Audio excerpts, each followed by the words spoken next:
Iran Israel యుద్ధం వేళ ఒక కీలకమైన పరిణామం చోటు చేసుకుంది. అమెరికా తమ ఆర్మీ చీఫ్ ఆఫ్ స్టాఫ్ని తొలగిస్తోంది. ఆ స్థానంలో కొత్త వారు నియమిస్తోంది. ఇక్కడ బిగ్గెస్ట్ ట్విస్ట్ ఏంటంటే అప్పుడున్నటువంటి వ్యక్తిని వెంటనే రిటైర్ అయిపోమని చెప్పి ఆల్రెడీ ఆదేశాలు సైతం జారీ చేశారంట. ఆ స్థానంలో కొత్త వ్యక్తిని నియమిస్తున్నారంట. అంటే స్ట్రాటజికల్గా మూవ్ చేస్తోంది అమెరికా. ఇప్పుడున్న వ్యక్తి అంత అగ్రెసివ్గా వెళ్ళలేకపోతున్నాడు. యుద్ధాన్ని ఎగ్జిక్యూషన్లో అడ్మినిస్ట్రేషన్ ఇచ్చినటువంటి ఆదేశాలని ఎగ్జాక్ట్గా చూపించలేకపోతున్నాడు. కాబట్టి మేము కొంత అగ్రెసివ్గా వెళ్ళాలన్నటువంటి ఆలోచనలు అమెరికా ఉన్నట్టుగా అర్థమవుతోంది. స్ట్రైట్ ఆఫ్ హార్ముజ్ని విడిపించాలన్నా Saudi, UAE, Bahrain, Panama, Iraq ఈ ప్రాంతాలని రక్షించుకోవాలంటే ఆలోచనతో నిన్న డొనాల్డ్ ట్రంప్ ఒక ట్వీట్ చేశారు, విల్ ప్రొటెక్ట్ దెమ్ అని చెప్పి. సో అలా చేయాలన్నా ఏమి ఎగ్జిక్యూట్ చేయాలన్నా కూడా ఇప్పుడు ఒక అగ్రెసివ్ తమ మాటల్ని తూచా తప్పకుండా అమలు చేసే వ్యక్తి కావాలన్న ఆలోచనలో అమెరికా అధ్యక్షుడు డొనాల్డ్ ట్రంప్ ఉన్నారు. అందుకే డిఫెన్స్ సెక్రటరీ హెగ్సెత్తో ఈ నిర్ణయం తీసుకున్నారు. సో పైన మీరు చూస్తున్నటువంటి ఫోటోలో కనిపించే వ్యక్తి పీటర్ హెగ్సెత్. ఆయన ఇప్పుడు ప్రెసిడెంట్ యుఎస్ డిఫెన్స్ సెక్రటరీగా ఉన్నారు. ఇటు రైట్ సైడ్లో మీకు కనిపించే ఫోటోలో ఉన్న వ్యక్తి Randy George. So America army chief of staff ఇప్పుడు ఆయన. అమెరికా ఆర్మీ చీఫ్ ఇప్పుడు ఆయనే. సో ఆయనని జో బైడెన్ నియమించారంట. చాలా బ్యాటిల్స్లో ఆయన పార్టిసిపేట్ చేశారు. అగేన్స్ట్ ఆఫ్ఘనిస్తాన్ గతంలో జరిగిన యుద్ధంలో కానీ, గతంలో ఇజ్రాయెల్పై అటాక్ చేసినటువంటి ఇరాన్పై అటాక్ చేసిన సిచ్యువేషన్లో కానీ, తర్వాత ఇంకా ఇతరాతర దేశాలతో జరిగిన ప్రతి యుద్ధంలో కూడా ఆయన చాలా కీలకంగా ఉన్నారంట. అయితే ఇప్పుడు ఆయన్ని తొలగించి ఆ స్థానంలో ఇటు హెగ్సెత్కి అసిస్టెంట్గా గతంలో పనిచేసినటువంటి లెనీని ఆ స్థానంలోకి తీసుకురావాలని ఆలోచన చేస్తోంది అమెరికా. బికాజ్ తమ ఎగ్జిక్యూషన్ మార్చబోతోంది, రూట్ మార్చబోతోంది. చెప్పా పట్టకుండా అమెరికా చీఫ్ ఆఫ్ స్టాఫ్ని వెంటనే రిజైన్ చేసి వెళ్ళిపోవాలని చెప్పి ఆదేశాలు జారీ చేయడంతో ఇటు అమెరికాలో కూడా వింత ఒక రకమైనటువంటి ఆలోచనలు మొదలయ్యాయి. అంటే ఎందుకు రాజీనామా చేయించారు? కేవలం పొలిటికల్గానేనా? అంటే హెగ్సెత్ తన దగ్గర అసిస్టెంట్గా పనిచేసిన వ్యక్తిని చీఫ్ ఆఫ్ స్టాఫ్ చేయాలన్న ఒక ఆలోచనతోనే ఈ నిర్ణయం తీసుకున్నారా, లేదంటే నిజంగా ఏదైనా బిగ్గెస్ట్ వార్కి తెరలేకపోతుందనే కోణాల్లో కూడా ఇటు అమెరికా సంబంధించినటువంటి ప్రజలు కానీ అక్కడ ఉన్నటువంటి ఆఫీసర్లు కూడా ఆలోచిస్తూ ఉన్నారు. నాట్ ఓన్లీ ర్యాండీ జార్జ్, కేవలం ర్యాండీ జార్జ్ మాత్రమే కాదు, ఆయన అధ్యక్షుడిగా ఎన్నికైనప్పటి నుంచి, డొనాల్డ్ ట్రంప్ అధ్యక్షుడిగా ఇటు పీటర్ హెగ్సెత్ సెక్రటరీగా నియామకమైన నాటి నుంచి కొన్ని పదుల సంఖ్యలో జనరల్ స్టాఫ్ని అండ్ అడ్మినిస్ట్రేషన్లో డిసిషన్ తీసుకునే కీలకమైన ఆర్మీ ఆఫీసర్స్ని కూడా ఆయన భర్తీ చేశారు, వారిని తొలగించారు, ట్రాన్స్ఫర్లు జరిగాయి, వాళ్ళని పదవుల్లోంచి తొలగించడం, రకరకాలుగా పరిణామాలు చోటు చేసుకున్నాయి. కానీ యుద్ధం జరుగుతున్న తరుణంలో ఆల్రెడీ యుఎస్ ట్రిపోలి వార్షిప్ యుద్ధం కోసం సిద్ధంగా ఉంది. అది ఆల్రెడీ రెడ్ సీ దగ్గర నుంచి ఆ పరిసర ప్రాంతాల మొత్తాన్ని కూడా అంచనా వేస్తోంది. ఆల్రెడీ గల్ఫ్ కంట్రీస్కు కొంతమంది సైన్యాన్ని మోహరించి పెట్టారు యుఎస్. అటు ఏ క్షణమైనా ఇరాన్ భూభాగం పైన ఆర్మీ అడుగుపెట్టే అవకాశం ఉంది. ఇటువంటి ఎక్స్ట్రీమ్ సిచ్యువేషన్లో, ఇటువంటి extreme time to time exact decision తీసుకోవాల్సిన సిచ్యువేషన్లో ఇటు ర్యాండీ జార్జ్ని పక్కన పెట్టడం పొలిటికల్ స్ట్రాటజీ అవ్వదు. ఇది పర్ఫెక్ట్గా వార్ స్ట్రాటజీ అన్నట్టుగా పీటర్ హెగ్సెత్ లేదా అమెరికా ఆఫీసర్లు చెప్తున్నమాట. కానీ ఇట్స్ ఎ పొలిటికల్ స్ట్రాటజీ అని మాత్రం అర్థమవుతోంది. సో ర్యాండీ జార్జ్ నియమించినటువంటి జో బైడెన్ ఆయన యొక్క నియమించిన వ్యక్తులు కానీ, ఆయన యొక్క ఆనవాళ్ళు కానీ లేకుండా ఉండే విధంగా చేసి ఉన్నట్టయితే ఇది ఎగ్జాక్ట్ సమయం కాదు. గతంలో డిసిషన్ తీసుకోవాల్సింది వచ్చి రాగానే, లేదు ఫర్దర్గా డిసిషన్ తీసుకోవాల్సింది. కానీ ఇప్పుడు ఎగ్జాక్ట్గా వాళ్ళు ఆ స్థానం నుంచి ర్యాండీ జార్జ్ని తప్పించి లెనీని ఆ ప్లేస్లో భర్తీ చేయబోతున్నారు. యాక్టింగ్ ఆర్మీ చీఫ్ ఆఫ్ స్టాఫ్ని నియమించబోతున్నారంటే అక్కడ డిసిషన్స్ మారబోతున్నాయి. స్ట్రైట్ ఆఫ్ హార్ముజ్ని విడిపించడం కోసం ఇంకా అగ్రెసివ్గా యుద్ధం చేపట్టబోతోంది. లేదు, మొన్నే మనం మాట్లాడుకున్నాం, న్యూక్లియర్ వార్కి సైతం అమెరికా సిద్ధంగా ఉంది. ఎలాగైనా సరే ఇరాన్ని ఈ దెబ్బతో కొట్టిపడేయాలి. అవకాశం చేజారిందా అంటే ఎట్టి పరిస్థితుల్లో కూడా ఇక ఇరాన్ని టచ్ చేసే అవకాశం ఉండదు. ఇరాన్ని మళ్ళీ ఎదుర్కోవడం కష్టమవుతుంది. 4 రోజుల పాటుగా ఈ యుద్ధం జరిగింది. ఈ యుద్ధంలో చాలా తీవ్రంగా ఇరాన్ వైపు నుంచి నష్టం కూడా వాటిల్లింది. ఇరాన్ చెప్తోంది బయటికి, 3 నెలల పాటుగా 7 నెలల పాటుగా ఇంకా యుద్ధం చేయడానికి మా దగ్గర అనుకూలమైనటువంటి వాతావరణం ఉంది, మా దగ్గర సామాగ్రి ఉంది, మిసైల్స్ ఉన్నాయి, వెపన్స్ ఉన్నాయని చెప్పేటువంటి మాట ఇరాన్ చెప్తోంది. కానీ ఇరాన్ దగ్గర ఇంత తీవ్రంగా నష్టపోయినా 3 నెలల పాటుగా వెపన్స్ ఉంటే అమెరికా దగ్గర ఇంకా కొత్త అగ్రిమెంట్స్ కూడా చేసుకుంది. మిసైల్స్ తయారు చేయడం కోసం, డ్రోన్లు తయారు చేసుకోవడం కోసం, వెపన్స్ని సిద్ధం చేసుకోవడం కోసం కొత్త అగ్రిమెంట్స్ చేసుకుంది.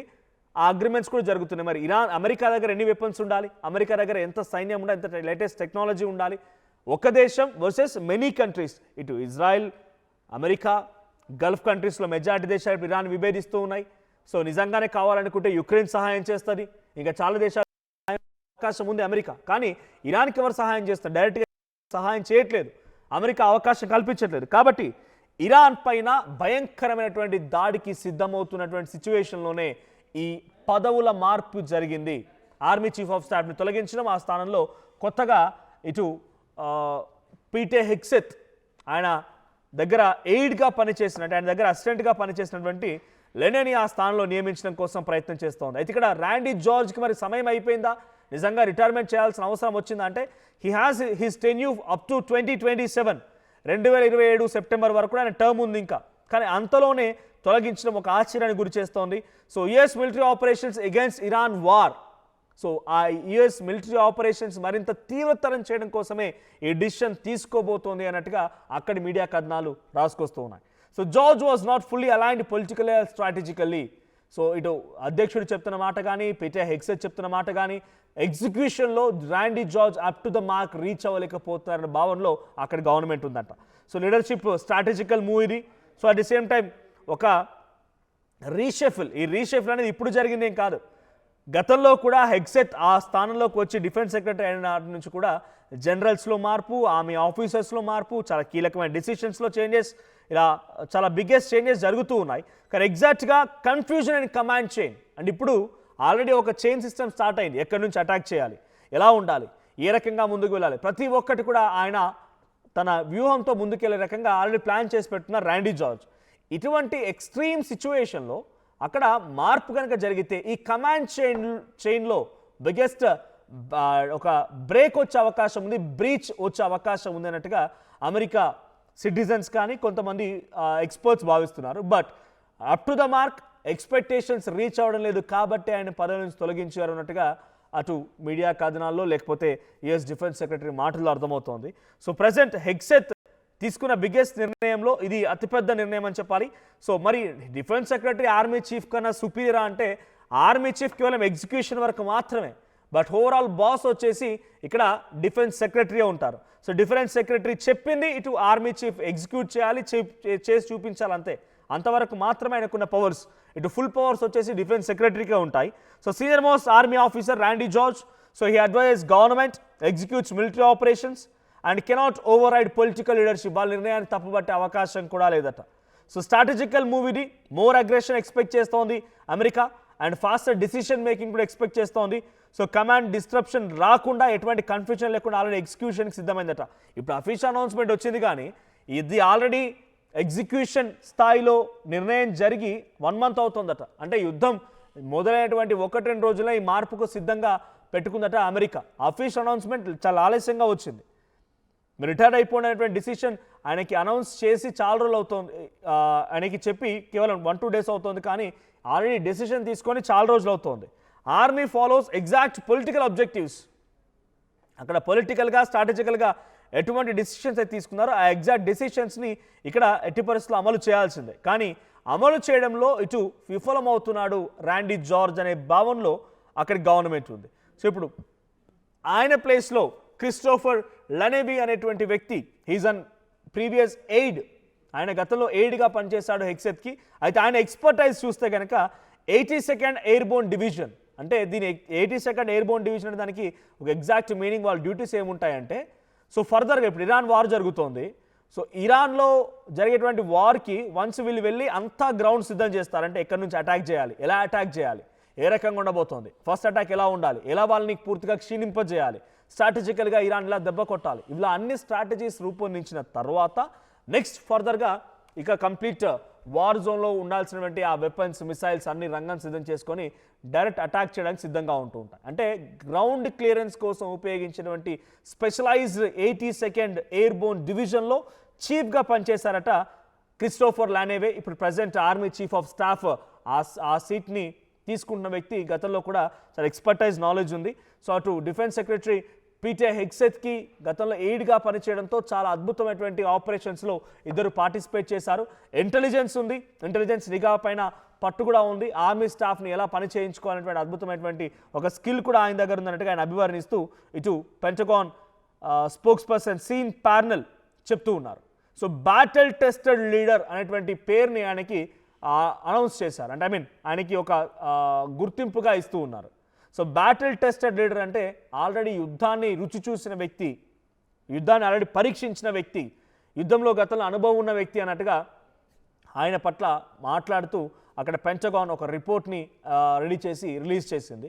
So Christopher LaNeve is going to be the next army chief of staff for America. So మరి ఎటువంటి యుద్ధనీతితో పాటిస్తారు, ఏ రకంగా ఇంకా అగ్రెసివ్గా వెళ్ళబోతున్నారు, నిజంగా న్యూక్లియర్ వార్కి తెరలేకపోతుంది అమెరికా, నిజంగానే స్ట్రైట్ ఆఫ్ హార్మూజ్ని విడిపించడానికి ఎంతటికైనా సిద్ధం అనేటువంటి మాటలు మాట్లాడుతోంది. కాబట్టి ఆ దిశగా ప్రయత్నం చేయబోతోందా? ఇరాన్పై డైరెక్ట్గా కనుక ఇప్పుడు ఈ అగ్రెషన్తో వాళ్ళు ఉన్నటువంటి డిసిషన్ మేరంగా అగ్రెషన్తో కనుక ఉంటే, ఇరాన్ పైన దాడి చేస్తే ఇరాన్ కూడా అంతకంతకు రెచ్చిపోయే అవకాశం ఉంది. దీంతో పాటుగా చాలా డైరెక్ట్గా ఇప్పుడు ఆయిల్ ప్రైజెస్ విపరీతంగా పెరిగిపోయే అవకాశం ఉంది. మూడో ప్రపంచ యుద్ధానికి ఇదొక నిదర్శనంగా మొదటి అడుగుగా అమెరికా భావిస్తున్నట్టుగా ఉంది. నిజంగా అదే కనుక జరిగితే ఇటు అమెరికాకి ఏం ఉరగదు, ఇజ్రాయెల్కి ఏం కాదు. Because we're they very well equipped, వాళ్ళు అన్ని రకాలుగా ఎక్విప్డ్గా ఉన్నారు, వాళ్ళకి టెక్నాలజీ ఉంది, ఆయిల్ రిజర్వ్స్ ఉన్నాయని చెప్పి నిన్ననే డొనాల్డ్ ట్రంప్ ఒక స్టేట్మెంట్ పాస్ చేశారు. We have enough oil reserves అని చెప్తున్నారు ఆయన. అన్ని రకాలుగా వాళ్ళు ఓకే. కానీ ఇక్కడ ఇబ్బంది పడేది ప్రపంచ దేశాలు. 20% మేరకు ఎవరైతే ఆ గల్ఫ్ కంట్రీస్ గుండా స్ట్రైట్ ఆఫ్ హార్మూజ్ దగ్గర నుంచి ఆ నౌకల్ని తీసుకొచ్చి ఆయిల్ సప్లై చేసుకుంటే ఆ దేశాలకు మాత్రం విపరీతమైనటువంటి ఒక డేంజరస్ సిచ్యువేషన్ ఎట్టుబడే అవకాశం ఉంది.